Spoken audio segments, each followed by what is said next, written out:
Hello everyone, welcome to my channel. Students, today I have brought for you filling in the blanks with the appropriate option. Her blank space के लिए 4 options आपको दिए जाते हैं, जिनमें से एक राइट ऑप्शन होगा और बाकी 3 गलत होंगे। तो आइए देखते हैं इसे कैसे किया जाए।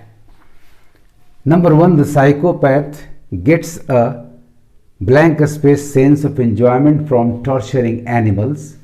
Psychopath is a negative word. It means a person suffering from severe mental disorder, chronic mental disorder, involving in abnormal or unacceptable or violent social behavior. तो ये एक नेगेटिव वर्ड है। आपको 4 ऑप्शंस में से एक नेगेटिव वर्ड ही चुनना है, क्योंकि इसके साथ कभी कोई पॉजिटिव वर्ड आ ही नहीं सकता। तो आइए ऑप्शंस को एग्जामिन करें। Number A, परवर्स। परवर्स का मतलब ही होता है लाइकिंग टू बिहेव और behaving in a manner that is not acceptable, that is not reasonable, that is not agreeable. This is the right option as number B agreeable, number C happy and number D reasonable. ये तीनों positive words हैं। सो आप B, C और D को आसानी से eliminate कर सकते हैं एंड ऑप्शन नंबर ए को सिलेक्ट कर सकते हैं। सो ब्लैंक स्पेस के लिए नंबर ए बिल्कुल सुटेबल ऑप्शन है। The psychopath gets a perverse sense of enjoyment from torturing animals. Number 2, When Jaspal got angry, he started to blank space his feelings with his hands. जब भी आप गुस्से में होते हैं, कोई भी गुस्से में होता है, तो अपने हाथों से, अपने बाँह से उसे मूवमेंट दे करके, हिला डुला करके कुछ व्यक्त करना चाहता है। यानी जेस्टिकुलेट इज द राइट वर्ड, क्योंकि जेस्चर के जरिए ही आप अपने फीलिंग्स को बिना बोले व्यक्त कर सकते हैं। आइए ऑप्शंस देखते हैं।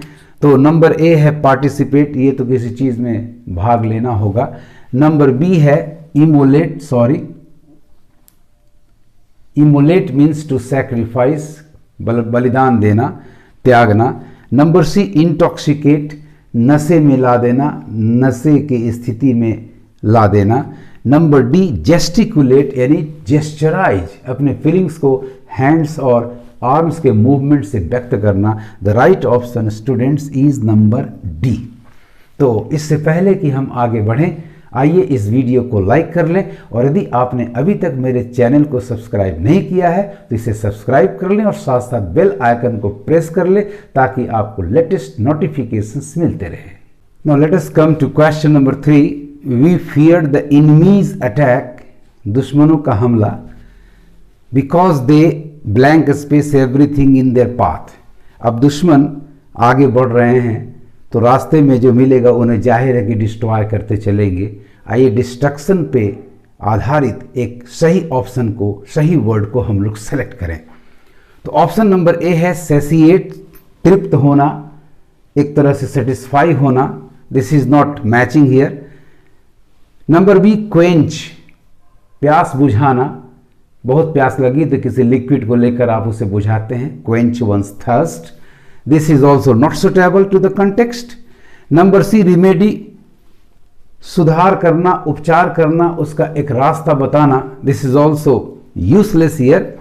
इंसिनरेट, नंबर डी है। Incinerate means to burn to ashes, अर्थात डिस्ट्रक्शन से जुड़ा हुआ ये शब्द है। दिस इज द राइट ऑप्शन, इसे आप मार्क कर लें। So fill in the blank. Blank को फिल करने के लिए राइट ऑप्शन आपका क्वेश्चन नंबर 3 में डी है, incinerate, to burn to ashes. Hence the sentence आपका कंप्लीट होगा, we fear the enemies attack because they incinerate everything in their path. Now come to question number 4. The president's coterie of advisors, राष्ट्रपति के साथ जो सलाहकारों का समूह दल होता है, was unable to offer him a blank space to the national problem. Problem है तो जाहिर है कि वहाँ सॉल्यूशन ही सही वर्ड होगा। तो आइए ऑप्शंस को एग्जामिन करते हैं। नंबर ए सॉल्वेंट, ये कोई लिक्विड होगा जिसमें कुछ मिलाकर सॉल्यूट मिलाकर हम एक सॉल्यूशन घोल तैयार करेंगे। सॉल्यूट वो सॉलिड पार्टिकल सॉलिड मटेरियल होगा जिसे हम सॉल्वेंट में लिक्विड में डालेंगे और तब एक सॉल्यूशन बनाएंगे। सॉल्यूशन का दूसरा अर्थ भी होता है फाइंडिंग आउट ए वे और a way to remove some crisis और सम प्रॉब्लम, अर्थात समाधान भी इसका अर्थ होता है। This is the right option. Number D mixture, mixture यहां कोई अर्थ नहीं रखता है, इस कंटेक्स्ट में यूजलेस वर्ड है। So right word is number C solution, समाधान। The president's coterie of advisors was unable to offer him a solution to the national problem. इस तरह से स्टूडेंट्स आप चारों ऑप्शंस में दिए गए शब्दों को एग्जामिन करें और इस तरह से अर्थ को पकड़े सेंटेंस के आधार पर ब्लैंक स्पेस के आगे पीछे जा करके, ताकि आप बाकी तीन को आसानी से एलिमिनेट कर सके और राइट ऑप्शन को टिक कर सके। Let us come to question number 5. Since my father was an blank space from India, he brought his Indian culture and traditions to the United States with him. आइए, blank space के पहले N है तो इसके आधार पर आपका option C native and option D citizen eliminate हो जा रहा है, क्योंकि इन दोनों का फर्स्ट लेटर कॉन्सोनेंट है। तो आइए दो में से चुनाव करना है, number A emigrant and number B immigrant, क्योंकि इनका फर्स्ट लेटर वॉवेल है। इस तरीके से भी आप ऑप्शंस को एलिमिनेट कर सकते हैं, सिलेक्ट कर सकते हैं। तो आइए देखें कि इमिग्रेंट और इमिग्रेंट में क्या अंतर है। तो एमिग्रेंट का मतलब होता है going to a foreign country, going abroad, and immigrant का मतलब होता है coming from abroad, coming to a foreign country. So दोनों में अंतर है, एक फ्रॉम का सेंस है और एक टू का सेंस है, जबकि यहां दिया हुआ है फ्रॉम, यानी आपका राइट ऑप्शन नंबर बी हो रहा है इमिग्रेंट। मार्क कर लें इसको सबसे पहले। तो since my father was an immigrant from India, Bharat से आने वाले यानी प्रवासी हुए। He brought his Indian culture and traditions to the United States with him. The right option is number B immigrant. Let us come to question number 6. At night, the winding roads can make driving up the mountain a blank space journey. अब रास्ता घुमावदार है और रात का समय है, तो जाहिर है कि इस तरह से पहाड़ की चढ़ाई की यात्रा, आपकी गाड़ी से ऊपर जाना आपके लिए जोखिम से भरा हो सकता है, रिस्की हो सकता है। आइए रिस्क, जोखिम, डेंजर के आधार पर से मिलता जुलता एक शब्द हम चुने। तो नंबर ए है केयरफ्री, मतलब सेफ, विदाउट एनी केयर, आराम से गाड़ी चलाते हुए जा रहा है। It is not matching, so आप इसे एलिमिनेट कर लें। Number B beastly, like a beast in a cruel way, cruelty show कर रहा है, ये भी आपका मैच नहीं कर रहा, सुटेबल नहीं, eliminated. Number C obnoxious, very bad, not acceptable, this is also eliminated. Number D ही बचा आपके पास, ट्रेचरस का मतलब जो आपको छलावा देता हो, धोखा देता, अर्थात जोखिम से भरा हुआ हो, full of risk. This is the right option students, so mark कर लें। आपका करेक्ट ऑप्शन हुआ number D treacherous. At night the winding roads can make driving up the mountain a treacherous journey. Now let us come to question number 7. To ensure a blank space reply, यानी reply के लिए एक adjective हमें चाहिए। Please include all pertinent details in your email.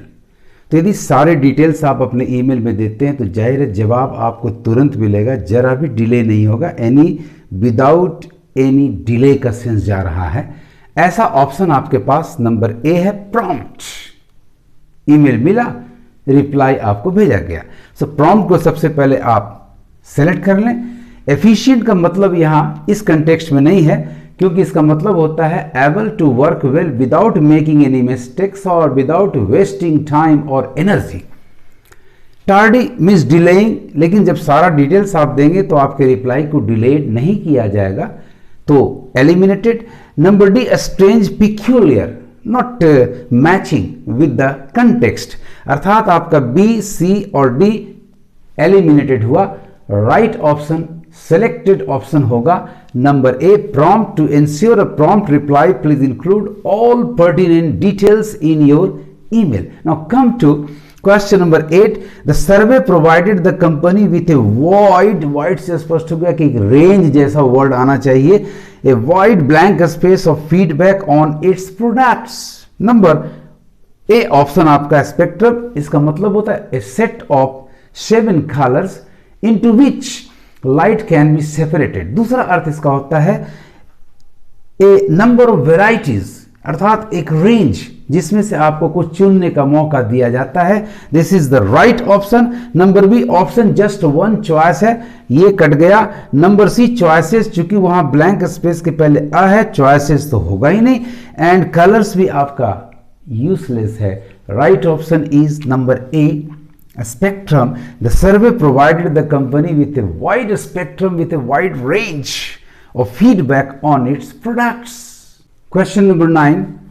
It took several men to blank space the fallen tree out of our yard. यानी हमारे yard से गिरे हुए पेड़ को हटाने की बात आ रही है. हटाने के लिए जाहिर है किसी भी चीज़ को भारी चीज़ यदि है तो जोर लगाकर उसे खींचेंगे, यानी पुल करने का सेंस है, ड्रैग करने का सेंस है. आइए इस अर्थ के आधार पर हम ऑप्शंस को एग्जामिन करें.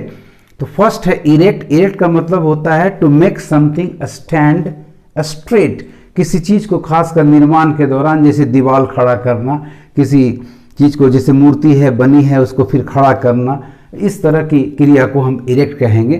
This is not matching here, context के अनुसार ये मैच नहीं कर रहा है, so eliminated.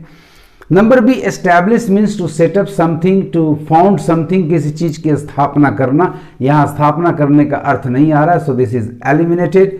Number C haul means to pull something, to drag something with women's, with काफी जोर लगाकर, विथ ग्रेट एनर्जी, काफी जोर लगाकर किसी चीज को खींचना. This is the right answer. सबसे पहले इसको मार्क कर लें, हाउल. नंबर डी रिवेट का मतलब होता है ज्वाइन और fasten something with some other thing with plates of metal, जैसे रिपीट लगाकर कील के द्वारा किसी चीज को जोड़ना या बांधना. This is also useless here. So right option students is number C. It took several men to haul the fallen tree out of our yard.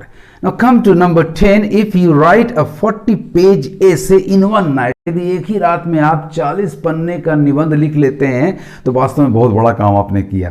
So you will accomplish a huge blank space. आइए काम से जुड़े शब्द को देखें. तो number A treat, एक small party, छोटी मोटी पार्टी को ट्रीट करते हैं. This is not possible here. Number B feat, really a great deed, एक बड़ा काम, पराक्रम, शौर्य का काम आपने कर दिया. This is the right option students. तो सबसे पहले इसको मार्क कर लें. Number C fleet, a group of warships, युद्ध पोतों के बेड़े को हम फ्लीट कहते हैं. नंबर डी बीट, किसी को रिपीटेड वायलेंट हिट करना, ये बीट कहलाता है. म्यूजिक में भी इसका इस्तेमाल करते हैं ताकि उस बीट के अकॉम्पेनिमेंट में एक राग, एक रिदम क्रिएट किया जाता है. So this is also eliminated here. So आपका option number B feat is the right one. If you write a 40-page essay in one night you will accomplish a huge feat. इस तरह से students आप चारों words, आपके पास word power stronger and stronger होना चाहिए, मैं बार बार दोहराता हूं. और इसके लिए जरूरी है कि आप प्रतिदिन डिक्शनरी का अध्ययन करें, वर्ड्स के डिफरेंट मीनिंग्स को ध्यान में रखें और उसके आधार पर आप ऑप्शंस को एग्जामिन करें, राइट ऑप्शन को फाइंड आउट करें और उसे टिक कर दें. आपको मेरा ये वीडियो कैसा लगा कमेंट करेंगे और ज़्यादा से ज़्यादा शेयर करेंगे. Thank you for watching my video.